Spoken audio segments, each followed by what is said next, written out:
Hello everybody, it's Richard Lucas here and I'm back with a brand new retrospective review, and today I'm going to be looking at a very polarising game from the Nintendo Entertainment System. It is Tiny Toon Adventures, developed by Konami and released in 1991. Now this came out quite late in the system's lifespan, and I believe the Super Nintendo was out at the time, but developers were still developing games for the NES because they wanted it to try and compete and at least still have a little bit of longevity, and developers were finding new ways to push the graphics to create some beautiful games, and Tiny Toon Adventures is no exception. Now before starting this review, like I always like to do before I start, I like to try and see what people think of this game, and I figured, you know what, it's by Konami, it can't be bad. It's got to be up there as a really top quality platform game. I was actually quite surprised with some of the comments I found. Some people said this game was kind of middle of the road. One person said it was too much like Mario 3.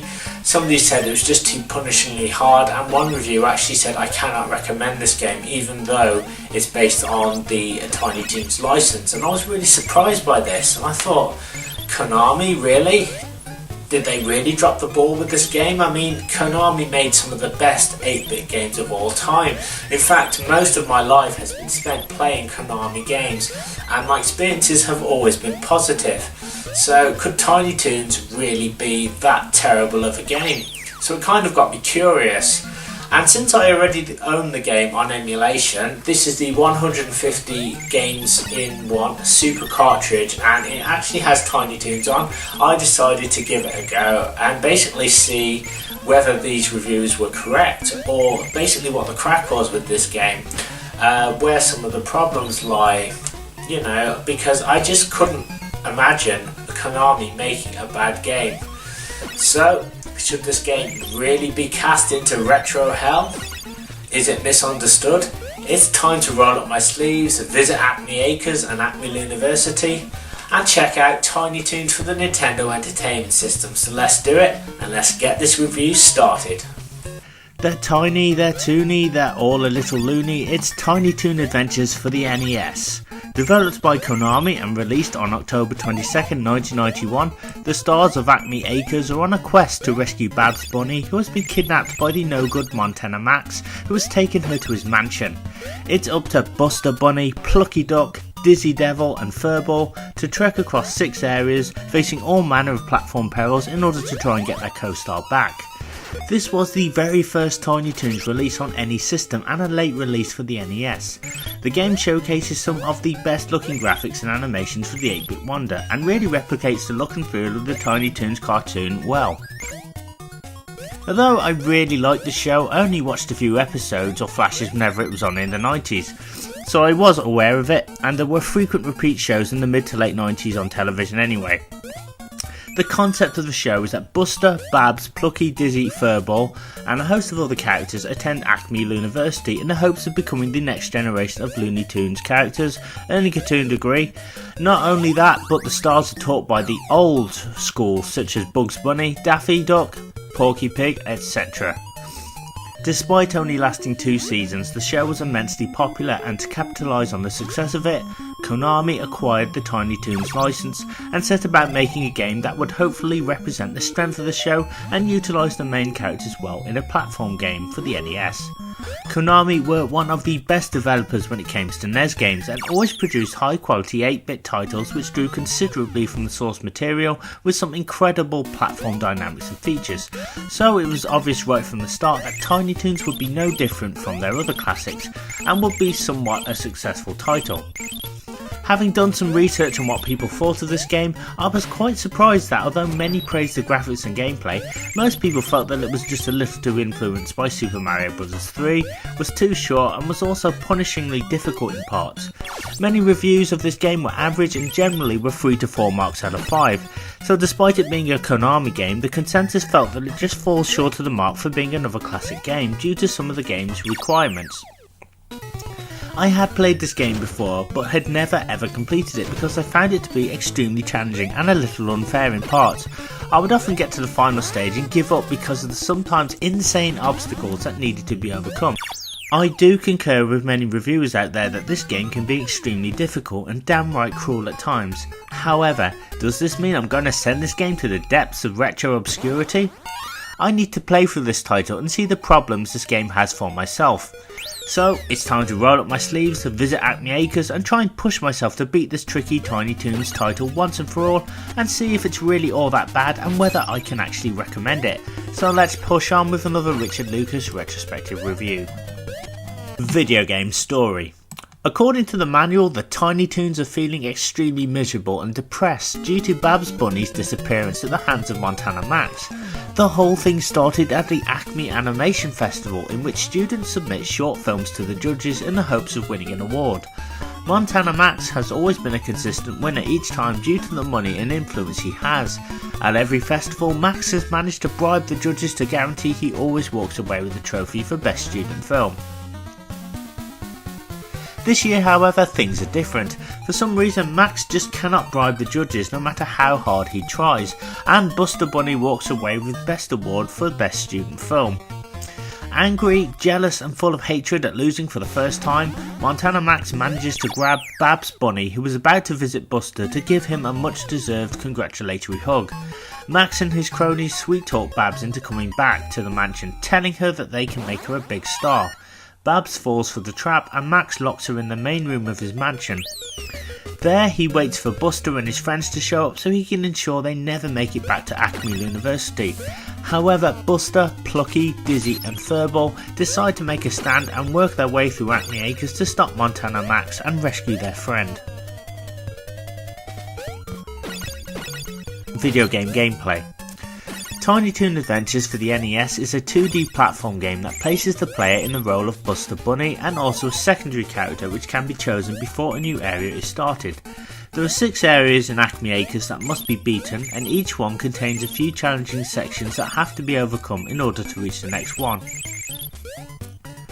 Some of these challenges range from simple jumping, defeating enemies, getting to hard to reach platforms, swimming through some dangerous underwater areas, and also beating the end of area boss. After clearing every area, the Toons get a key. These keys open specific doors in Montana Max's huge mansion, and 5 are needed to bypass the many obstacles he has waiting for our heroes and to fight him. Buster, as I mentioned, is the main character. You will be playing as him most of the time, as well as choosing a secondary character who you can play as at certain points during your level. You can choose from Plucky Duck, who can jump and fly quite high and makes him ideal for bypassing many of the game's insane level requirements, Dizzy Devil, who can tornado his way through the stages knocking baddies out of the way, and Furball, who can jump quite high and can also cling to walls. Generally, the game starts you playing as Buster, and when you find a balloon that has a ball inside at certain points throughout the level, you can transform into the second character and make use of their special skills if needed to get through the level. Once you get to a door, you reach the next section of the area. This continues until you reach a boss which has to be beaten to continue the game. Buster and Co at the start of the game can only have 1 hit point. That means if they mistime a jump, get hit by an enemy or projectile, then they lose a life and must try again. However, hidden throughout the areas are small hearts, which increases this to 2 hit points only. This means that you must take great care when playing, as once you lose your hit points you must try again. Luckily the game does have infinite continues, but the game always starts you back from the very start of an area no matter how far you manage to get when you go to game over. This means that you must really platform smart and practice the tough levels to be able to get through the game. Extra lives can be attained each time Buster manages to get 20,000 points or collects over 30 carrots or pieces of fruit in the level. You can get up to 99 of any of these, and once you have enough you need to take them to a white door which is on most of the stages. In this door is Hampton, who takes your carrots and will give you a life for every 30 you have found. Get to the end of the stage and the game gives you points based on how much time is left on the clock, then you moved on to the next area, etc. As I mentioned, each secondary character has a particular skill that makes this difficult game slightly easier, and it's important to utilise this whenever you can, and this adds a great deal of strategy to the game and how you play, as knowing when to use the various Toons' talents can get you out of a tricky situation fairly quickly. Occasionally this game makes you work for your reward as certain hearts are placed after a tough section has been beaten. The game in fairness is fairly short but quite difficult, and there's no password feature, so if you want to finish the game you have to do it in one shot. The levels range from outdoor areas brimming with baddies, sand, carrots, a haunted house which reminds me a little of Super Mario World, a huge pirate ship full of wacky pirates and anchor throwing mice, and one of the most dangerous streets in all of 8-bit gaming, with dogs and cats throwing projectiles from various altitudes which can cause instant death, and even a wacky land that really doesn't take itself too seriously. There's a lot of areas that thankfully all play differently and have enough variety so you never really feel like you're doing the same thing too often. To break up the action, you get the occasional encounter with Elmira, who just wants to hug and kiss the Toons. If she catches them, then you lose a life. You must use the platforms up above and jump over her at all times and then wait for the exit to appear. You need to time this very carefully and wait until she stands still before making a break for the door. This was, in my mind, a great addition to the game and really added in a bit of comedy which helped de-stress after a tough section. The other bosses, however, are a little tougher. They are easy to defeat in theory, but they do require that the player bop on their heads a few times. This can be tricky because often they have secondary attacks which can take you out of the game straight away and kill you outright if you're not expecting them.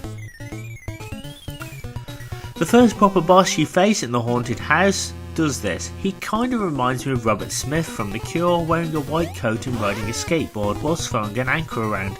All you need to do is hit him 3 times and he goes down.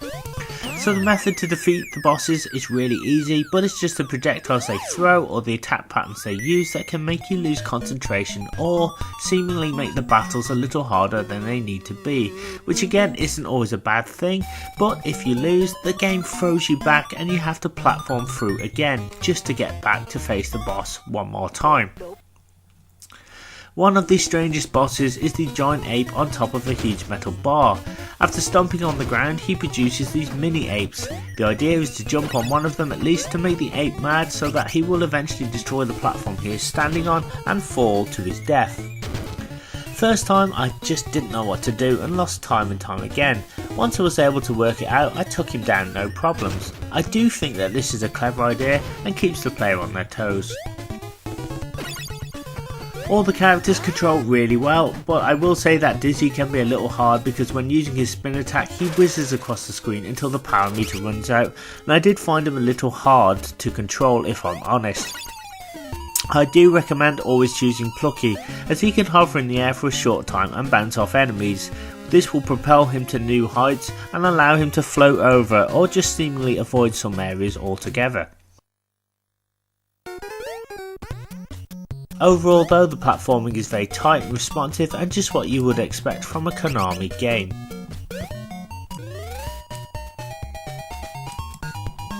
Video game presentation. The graphics are gorgeous and push the NES to replicate the look and feel of the Tiny Toons cartoon. A lot of effort and attention to detail has gone into this game and it really shows. From the opening title screen to the way the characters move, everything is very familiar here and fans of the cartoon will love it. Now I know what many of you may be thinking. This game kind of looks and plays a little like Super Mario Bros. 3 at times and also seems to emulate other video game locations and characters. I mean, there's a huge wooded area which wouldn't have been out of place in a Kirby game. It's full of not only flying bears but also spinning hedgehogs which seem to reference Sonic, and the giant ape clearly seemed to me anyway to be a nod and a wink to Shigeru Miyamoto's Donkey Kong character. Konami I think really wanted Tiny Toons to be thrust into the same category as those legendary games, which is no bad thing. As I mentioned, most people who reviewed this game said it was just like Mario 3 and that's what put them off. Okay, so I kind of get that point completely. Konami maybe could have tried a different approach, but they do say that imitation is the most sincerest form of flattery, and to be honest I really applauded the fact that it played like the classic Mario title. Having played this game from start to finish, there were some things that just really spoiled the experience for me. Now don't get me wrong, I love challenges in a video game, and I'd expect no less from Konami as their games push you to develop the necessary skills needed to overcome certain obstacles. Firstly, this game can be punishing and just downright cruel. I had such a hard time on the street level with the animals throwing cans and what appears to be underpants at my character. Because I generally only had one hit point, I died time and time again. I finally got through this section, only to find that I needed to bypass a massive set of windows with various blocks to stand on. More dogs throwing stuff, which was really annoying. Luckily, I learnt early on that Plucky Duck can fly quite high and was able to bypass most of this horrible stage a lot of the time. However, when I was losing height, it became really hard to bounce off an enemy's head to gain more height, so you really need to get the timing right to be able to get through towards the end. You then have to hit a junkyard full of more projectile wielding enemies and giant mice who just seem to come out of nowhere. You must know before you start this level that you can't step on the gold barrels, as the baddies inside will either throw a can at you, or even when they start to come out they can kill you, and they don't even have to show up or throw anything at you. So I died most of the time from just stepping on a barrel. Take my advice, when you get to this stage, avoid the barrels. I do feel that Konami should have let the player continue from the section they left off at when they continued. If you lose all of your lives, you are thrown right back to the beginning of the area and must try again. Now, this is not a game breaker by any means, but it is seriously annoying and unfair at times. It took a lot for me to push through and beat this area. I also feel that Buster and his pals should have been given at least an extra hit point. 2 in my opinion just isn't enough, and most of the time you really have to force yourself not to screw up, which I guess is the whole point of a Konami game, but sometimes the frequency of baddies, their attacks, and the fact they respawn can really get the best of you. Also, Hampton's doors are not always in every level and are few and far between. I do feel that Konami should have added a few more to help soften the blow and enable the player to have at least a few more tries at the tricky parts of the stage. I also really wish that this game was a bit bigger, to be honest. It is very short, and I think that's why Konami ramped up the difficulty. Some secret areas would have been a great inclusion and would further encourage exploration. To be honest, the levels are straightforward and don't really feature any secrets to find per se. You might find the odd heart or timer freeze, and that's about it. So I do feel that the levels would have been greatly enhanced by having some more stuff to find. Some hidden exits would have been something I would have liked them to include, and perhaps an expanded interactive map with some of the other Tiny Toons characters. Most of the game's enemies are insane to beat and move super fast. Before you know it, you have been killed, and it can be extremely annoying. The most annoying enemies for me on this game are Montana Max's security guards who patrol most of his mansion. They throw what looks like knives at various points, and 9 times out of 10 they always hit their mark. I cannot tell you how many times I would get caught out by them. I almost stopped playing at this point, as once again the game throws you right back to the start of the mansion. Now, the mansion is not totally impossible. In fact, I died a lot, but most of the times I died unfairly. You see, the next section places you in a corridor full of these guards and spikes that must be slid under. You need to get a little momentum to be able to slide under successfully, and in some cases you can even slide glitch through the guards, which is very useful. However, when sliding you have to be ultra precise, and when pushing down you must not be near a spike, as this will outright kill you or take a hit point away. It might be just me, but there were times when sliding that I swear I pushed down just before the spike, but the game counted it as a loss and refused to let me duck. Maybe it's a slight hit detection issue, I'm not sure, but in either case you have to allow yourself a little more space in between your character and spikes to ensure you slide through successfully and also avoid or kill the guards. Despite some of the enemies having some tricky attack patterns, I applaud the fact that Konami put in so many cool baddies. One personal highlight for me was the haunted house with ghosts circling Buster. They just look so awesome. I also really do agree with critics and reviewers alike that this game again is a little too hard, and the fact that it throws you right back to the start of the area can be really annoying, but I'll be honest, I'm not the world's best games player. I consider myself average at best, but despite the sometimes insane gameplay and requirements, I was still able to battle through despite multiple losses which nearly made me throw in the towel. The only thing that kept me going was the fact that I wanted to beat this game so badly, so I told myself I had to for the sake of getting this review done. It must have done the trick as I gritted my teeth and forced myself to learn the skills required to finally prevail. To be honest, it is punishingly hard and death seems to occur more often than I like, but in the same token it's a Konami game and the sense of achievement you get when you finally get to the end and beat Montana Max is just so worth it. You must keep plugging away and I promise you if I can do it then so can you. Finally, most people talk about the music being annoying and I'll be honest with you, I can see how it would be to some people. Hearing the Tiny Toons theme over and over again can be quite annoying I guess, but to be honest I didn't mind this too much. It's not like it's the only theme, as Konami have added in some different music for most of the acts, but I guess that I was so into the game to notice the repeated music and probably drowned it out. Final level, video game ending. So, after beating the game's 5 areas, which include visiting Wacky Land to collect 5 Go-Go's to retrieve the final key, Buster finally makes it to Montana Max's mansion stage, which features 5 tough sections that Buster and his secondary character have to overcome if they want to have any hopes of rescuing Babs from the maniacal millionaire. I must reiterate, this is the most frustrating part of the game.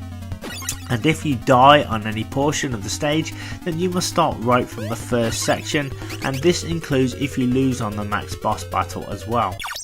The first part puts the Tiny Toons in a long hallway with bottomless pits and servants on the top of the balcony constantly turning the lights on and off.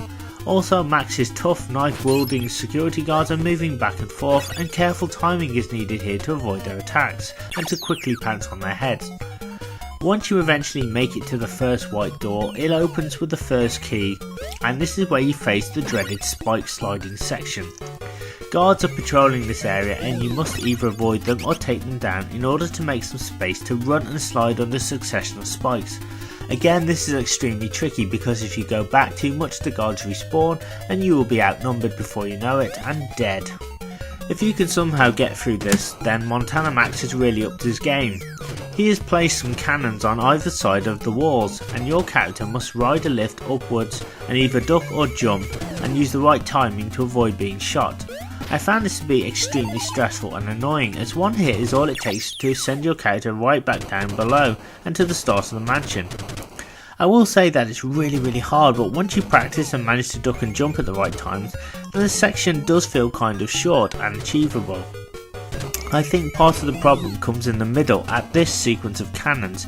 It can be hard to know what to do here. I did find once I passed this, then the rest becomes so easy to avoid. Now thank God Konami have placed an extra hit point here because you are going to need it. Now this next section is a lot easier compared to what you've just been through. You essentially must avoid 3 giant dogs who all of a sudden charge at you quite rapidly. Honestly, I did get caught out more than once, but they were really easy to avoid once I got their patterns, and I got to the door quite quickly. Okay, now, in this last section, there really isn't that much to say. You must jump on some ledges that keep appearing and disappearing into the wall. All you need to do is to time it carefully and make your way up to the final room, and you have earned a boss fight with Montana Max at last. Now, this final fight is again easy in theory, in that you simply have to jump on Max's head 3 times to win the game. This is not, however, always the case, as Max still has a few tricks up his sleeve to slam you back to the start of his mansion. You need to make sure that you are able to keep the extra hit point you found at the end of the cannon section, as again one wrong move and the Toon's progress will be seriously impeded. Max will appear from one of 2 balconies watching the carnage he is creating. His main attacks consist of giant extendable boxing gloves that quickly shoot from either side, and if you take a hit from the glove then you lose a hit point or again lose a life. You need to wait until the glove stops and then quickly climb it and jump on Max's head. Max will appear randomly changing sides and you need to ensure that you don't get cocky. The problem with this battle is there are multiple things happening at once, so it's very difficult to try and hold your nerve and concentrate. As if that wasn't enough, floating coins are thrown into the mix and this can stop you from attempting a multiple succession of hits.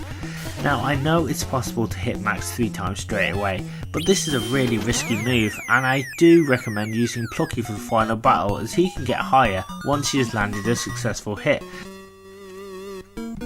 Finally, what felt like ages and after multiple attempts I landed the final blow on Montana Max, whilst also uttering some choice words which I won't repeat here. The curtains opened and I had rescued Babs Bunny. After this a few stills appeared showing Max getting punished by Buster, and also that Acme Acres has returned to its normal state and the Tiny Toons indeed are heroes.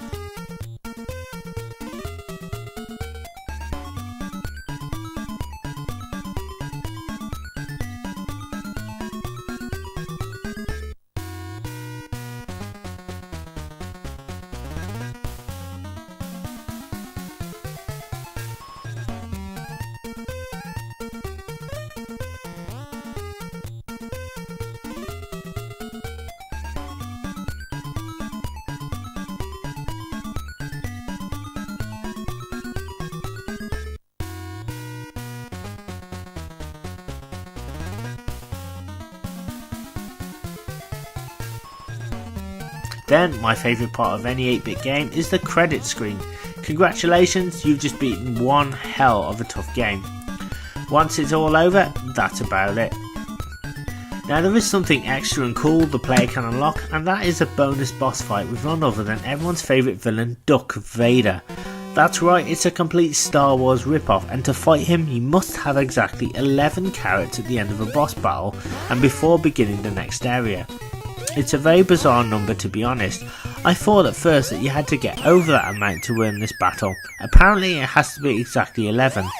This can be quite tricky, however once you achieve this, Buster is then abducted by a massive flying saucer and taken aboard where the fight takes place.